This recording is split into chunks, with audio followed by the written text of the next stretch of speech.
Take 800. Yeah. So I kind of did take last year off of my YouTube activities. I have done a lot of shooting and stuff like that, but no real big adventures since that last stealth camp adventure in the spring of 2023. Had some trolls come at me about that, you know, trying to call BS on me. Here's the deal about stealth camping. It's stealth camping until it's not. Until you're discovered, until you're busted, until you're ousted or whatever. That's how it goes. That's the reality of stealth camping. That's the nature of it, okay? So anyway, screw the trolls. Anyway, I'm back. I've been shooting some stuff. I'll be having some videos coming up. A lot of them are, you know, quite unusual to what people have come to expect from me. And, you know, and I don't really talk about myself. You know, people don't know so much about, you know, my relationships or, you know, medical procedures or personal struggles, you know, deaths in the family, upsets in my employment, and or my victories even. Like, you know, I finally landed a job with a company, Shadow Graphic Images, that I've been trying to get a job with since 2017. And it's finally such a privilege to work with these people. As soon as I walked in there, I knew I wanted to be a part of their team. And I've always wanted to do a video like this one, which is showing what I've been doing for the last 20 years as a career. I've worked as a screen printer for the last 20 years. I owned a business for 15 years with my wife, my ex, and since then, you know, I moved and I sold the business and became a hired gun for other screen printers. And so this is what I do. I'm presenting the life of a screen print front to back, from digital artwork creation to the final production run and what the customer gets. We have this playing in our showroom. It's going to be going up on the company's social media. I'll be dropping some links down below if I don't put them on the screen. So anyway, hope you enjoy the video. This is showing the process of how we prepare a previously used screen, remove the ink, remove the emulsion, and prepare its surface for recoding and re-imaging for use on a different job. Since the job has been taped off and been used in a previous production run, we have to remove all the tape and blockout that has been done previously to the screen. The first step is to remove the ink.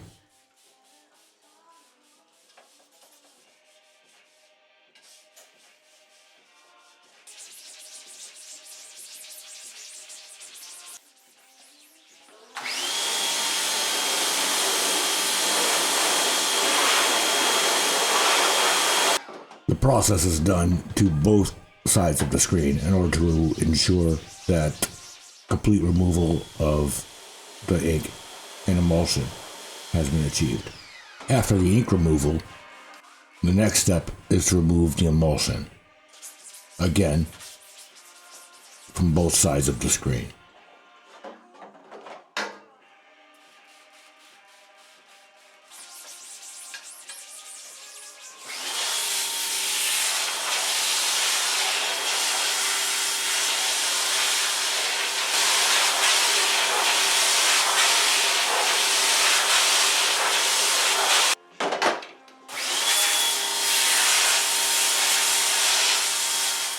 As you can see, after emulsion removal, there is still ink remaining in the screen. The next step is to use a dehazing process to remove this residual ink.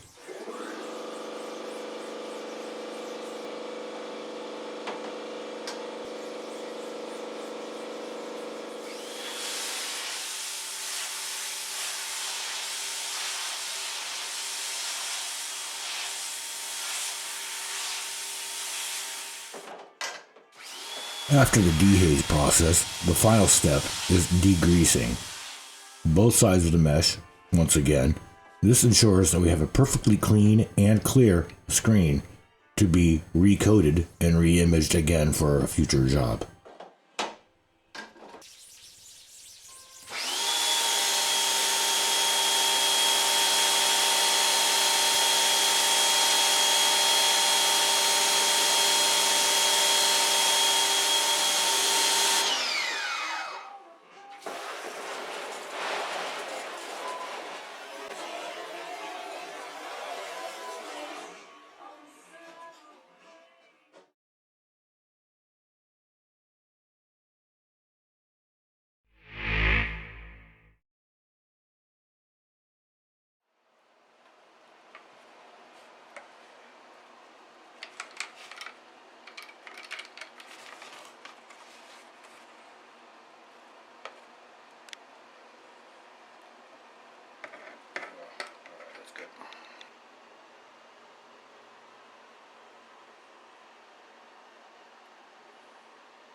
After a screen has been reclaimed and dried, the next step is to embed a liquid photosensitive emulsion into the screens.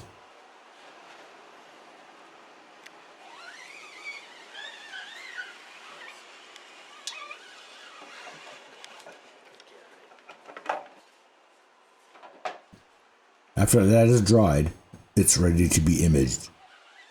This is typically called screen coating, somewhat of a misnomer. The way that I do this is to create a certain emulsion over mesh on the print side. I typically do this by creating one coat on the shirt side of the screen and then two coats on the ink side of the screen, alternating how I do the coating direction. This helps with eliminating pinholes and screen stencil flaws.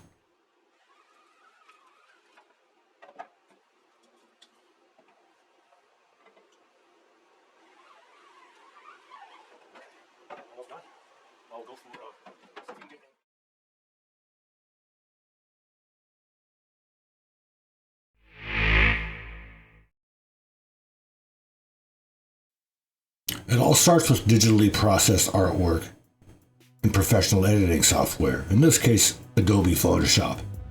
The color separation channels are output to positive films that are used to image the print screen, which are basically glorified stencils.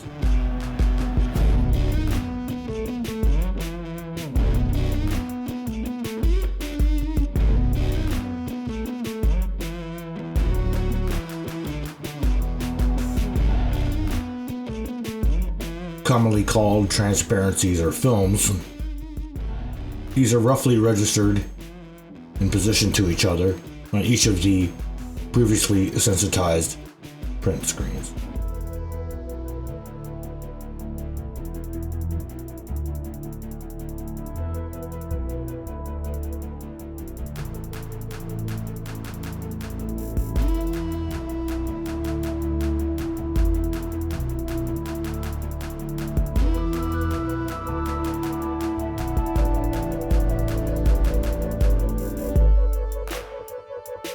Now this is a relatively routine repeat job. Only 4 colors, there's nothing tricky about any of this.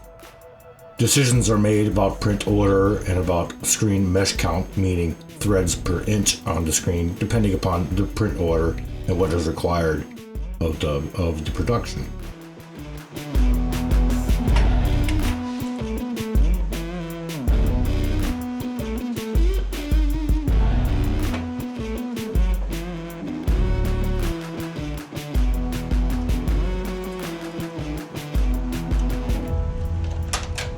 Each separation, after being adhered to their appropriate screens, are set upon a vacuum table and exposed to ultraviolet wavelength light in order to properly expose the screen.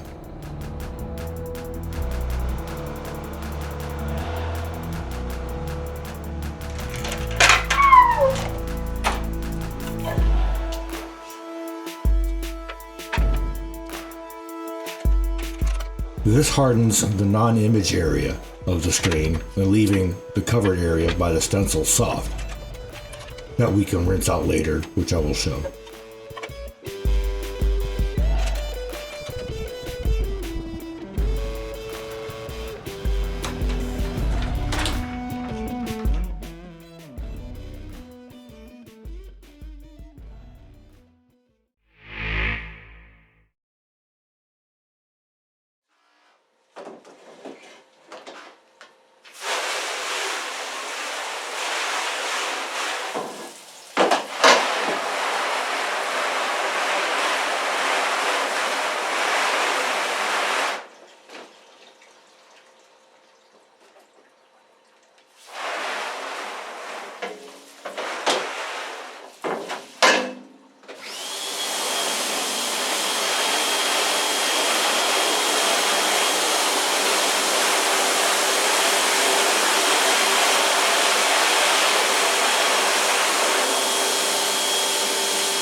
Well, as I've shown in previous videos, there's a lot that goes into producing an order before it gets to the press. And this is what it looks like when you set up the press. And the first thing you need to do is make sure that the garments stay in place during the printing process. And for this, we apply an adhesive that allows the garment to stay in place as we're printing it.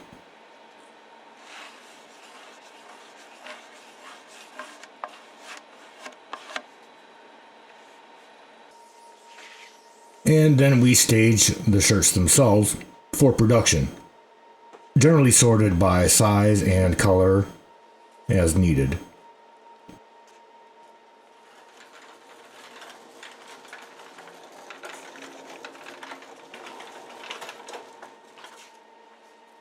We need to print one color down in order to align the rest of the colors too. Usually this is the white or the underbase. In this case, this is the white and the underbase. And sometimes we need to set up to a darker color. But in this case, this is what we're doing.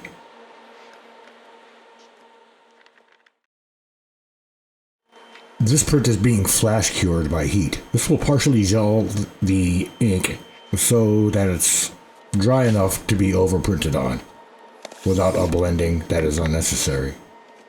At this point, we align all the subsequent screens to the first printed color as close as we can in order to get our initial alignment, usually called registration in the industry.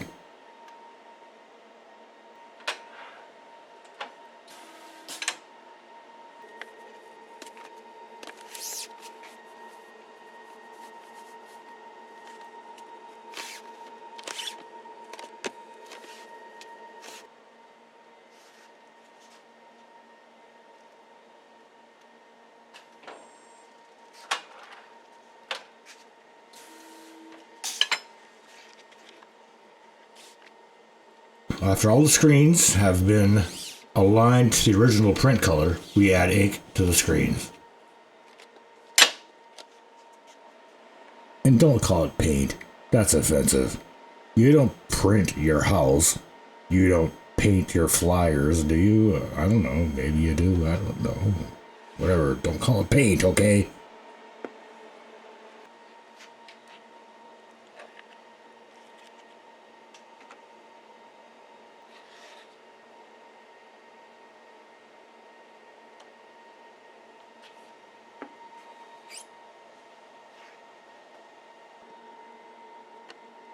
And try not to make a mess of it.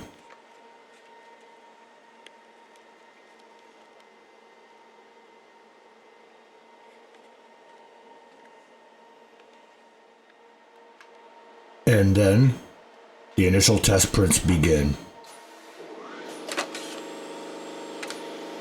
This would be the second color down, our lighter green. Closely examining how it's aligning.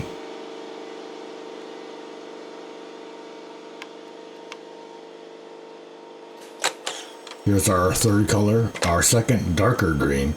Generally we go from lighter colors to darker colors in the print order. In this case, these two colors touch each other. He's making micro adjustments from what he's observing in our initial test print.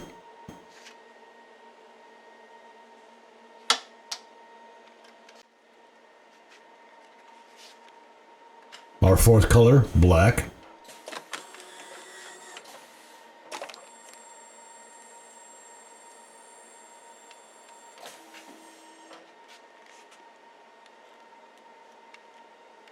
This process would be repeated as many times as needed in order to achieve suitable alignment for the job at hand. Generally, it's done in 3 moves maximum, and then we're ready to produce.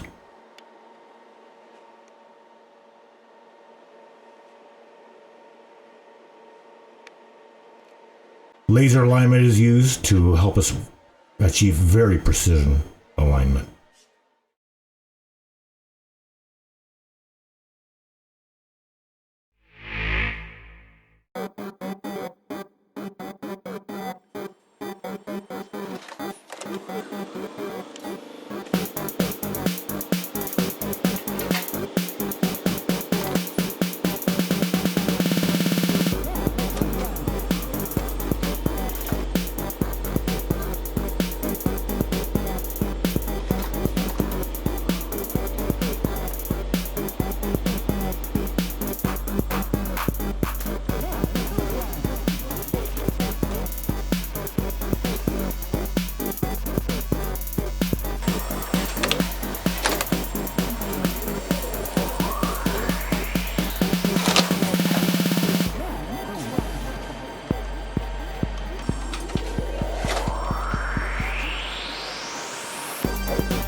So, anyway, hope you enjoyed the video. Nate out, and I'll see you next time.